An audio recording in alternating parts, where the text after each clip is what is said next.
Hello everybody and welcome back to the Kickoff Hub. We're back with a new video and it is episode 2. Sorry I haven't been keeping up to date with the episodes, but we're back for another one today, and I don't know why I'm starting it this weekend because Liverpool have been doing so well and yesterday they got beat, but all streaks come to an end. Well, you never know. Man City didn't when they went unbeaten, but we're going to go through the games that happened yesterday and today. So, kicking things off, we're just going to start off with the positives here.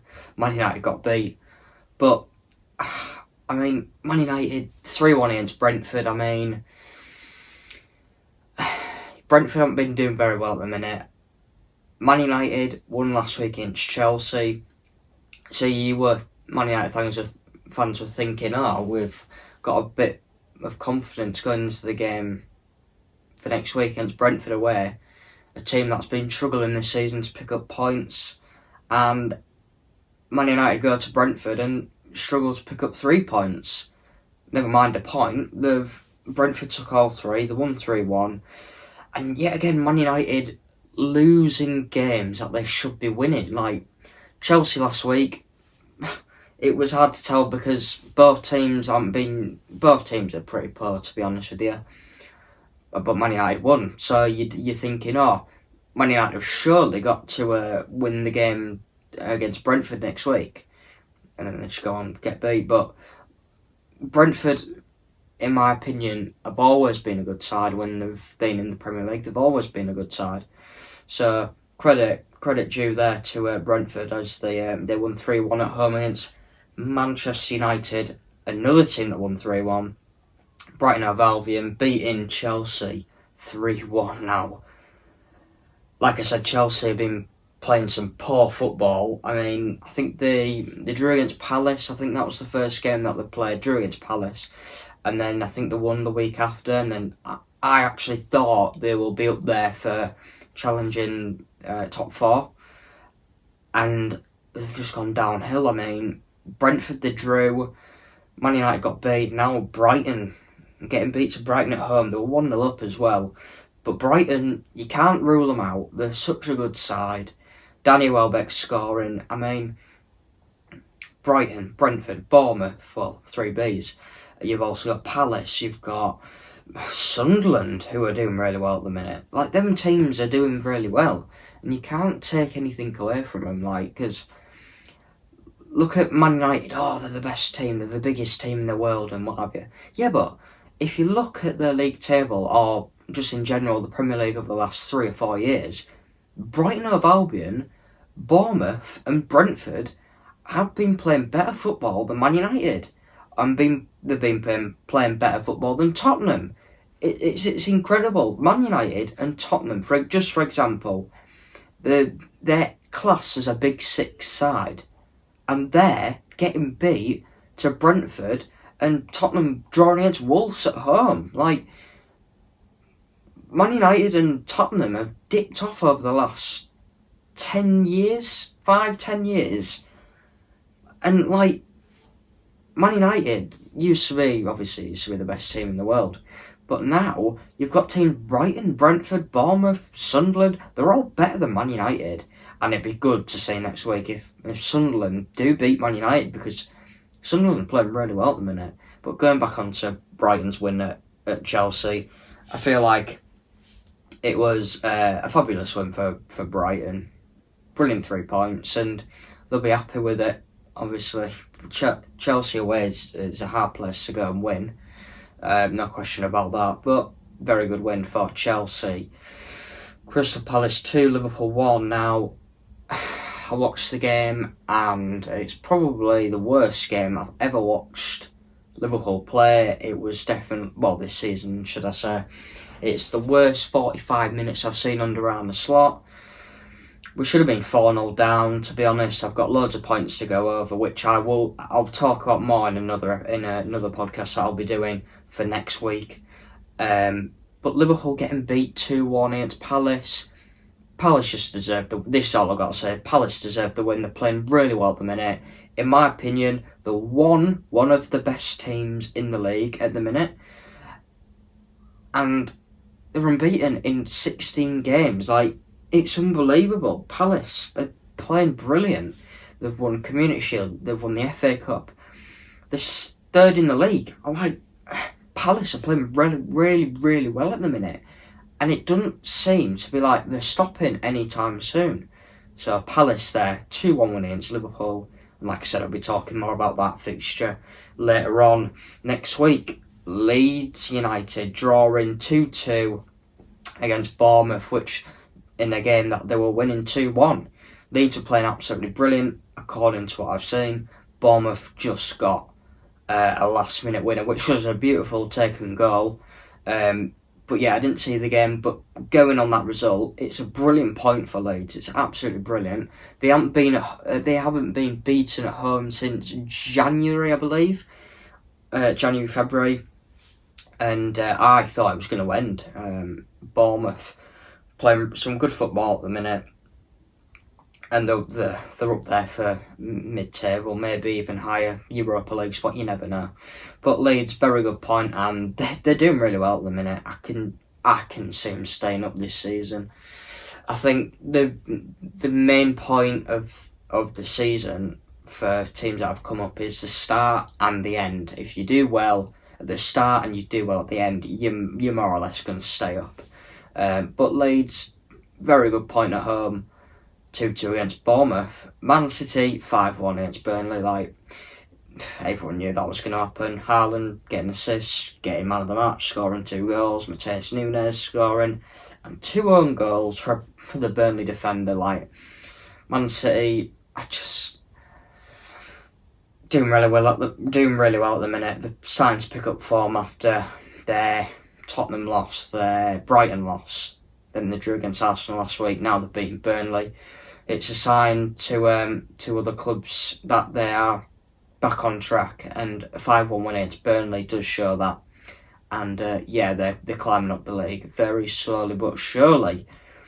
Sunderland 1, Nottingham Forest 0. Now, like I said on the podcast for Grandpa of the Day, Nottingham Forest have appointed a manager from Tottenham who managed Tottenham last season, who came 17th but won a Europa League.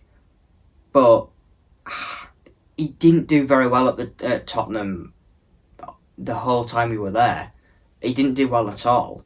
And bringing in someone who finished 17th in the Premier League with a good side, well, I'm only saying good side because it's Tottenham, but a side that can get at least top half, not bottom half, not 17th. Forest are really struggling at the minute, and they've made a really bad decision to get rid of Nuno and to bring in Ange. Poster hasn't got a clue. New nickname. He's had 6 games. He's lost 4 and drawn 2. It's ridiculous. It's terrible. It's absolutely terrible. Needs to be sorted out. If he doesn't start to pick up form, they're going to have to get rid of him. Going off of Forest, on to Sunderland. They're playing really well at the minute. They've come up.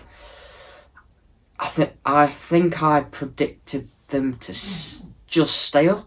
I think I predicted them 17th. To be honest with you, they could finish mid-table. How they're going at the minute, they're playing absolutely fantastic. If they're playing, I love watching them. They're such a good team to watch, and it's good for the Premier League because they haven't been in since 2017. So it's good for the Premier League, and it's a huge win for Sunderland as they climb up the table. Like I said, Tottenham 1. Wolverhampton Wanderers 1. Now, I just feel really sorry for Wolves at the minute. Obviously, like I said, Harley supports them. I do feel sorry for him as well. Wolves, they're just not there. They should have, they picked up a point against Tottenham, but they should have won the game. They should have seen it out. And I think that 1-0 in the 95th minute, and it gets snatches away by Palini, I think, who scored. Wolves are just seconds away from getting to all 3 points. Really, really unlucky. But Tottenham do get a point, and it's like a kick up the backside, really, to say, it's not really because they've been doing really well at the minute, but it's just to say we have drawn with a team who hasn't got a single point before the game, and now they have. It's, you know, it's only one game, it's only a blip, but Wolves, I thought, were quite unlucky in that game and they should have won. Tottenham did have plenty of chances, but so did Wolves, so 1-1 there. Aston Villa picking up form, well, first win of the season, coming against Fulham. 3-1 win at home, absolutely fantastic. Just get them off the mark there. 3-1 win, and I think it's a vital 3 points, especially for Unai Emery, because he is really struggling at the moment with Villa. Only scored 1 goal before this game today in the Premier League. Knocked out the Carabao Cup, by Brentford on penalties. It wasn't looking good for Villa, but now they've stepped it up. They've beaten a Fulham side who were playing okay football at the minute, and 3-1 as well. They did go 1-0 down, but they won the game 3-1.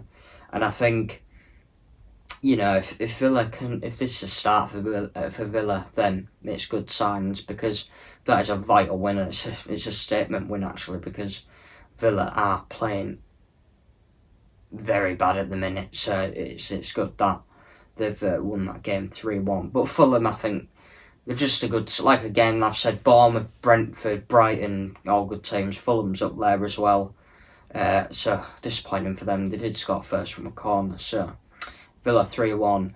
And then we go on to Newcastle 1, Arsenal 2.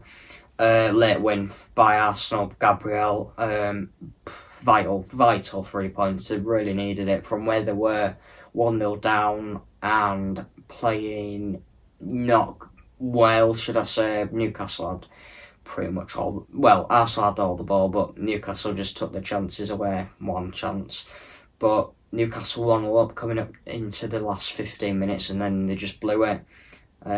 Corner in the last minute, and it just went in by Gabriel Martinelli, which was a bit annoying for Liverpool fans, but that's how it goes. You can't always want, well, you always want Arsenal to drop points if you're in a title race with them, but you know, we're still top by 2 points, so we can't really complain about that. But that was a brilliant win for Arsenal, and Arsenal fans will be very happy with that. But yeah, Newcastle losing at home again. Their run of form at the minute is really bad. I don't think they've won a game yet. Oh no, sorry, they've won against Wolves, but I think that's the only win they've got. And like, I don't know. There's something not going on right with Newcastle. Same with Villa. Newcastle and Villa are playing really bad at the minute, and like I say, they're not picking up points a lot, but you know, Newcastle are just getting lucky draws, to be fair, but Villa doing good win today. That's it. That's all the games that I've covered there, and there's also another one to go tomorrow, and it's Everton versus West Ham. Obviously West Ham sacking Graham Potter, and Nuno from Nottingham Forest has come in, and we will see what job he does as to take on a good Everton side. David Moyes at the Hill Dickinson Stadium. Be good to see how that one goes down. I think it'll be a tight game. I think it'll be only 1 goal in it. I think it'll be 2-1 Everton, but you know, you never know. West Ham could turn up. You never know. But yeah, that's the end of the video. Thanks everyone for watching, and I will see you on the next one. Like and subscribe. Goodbye.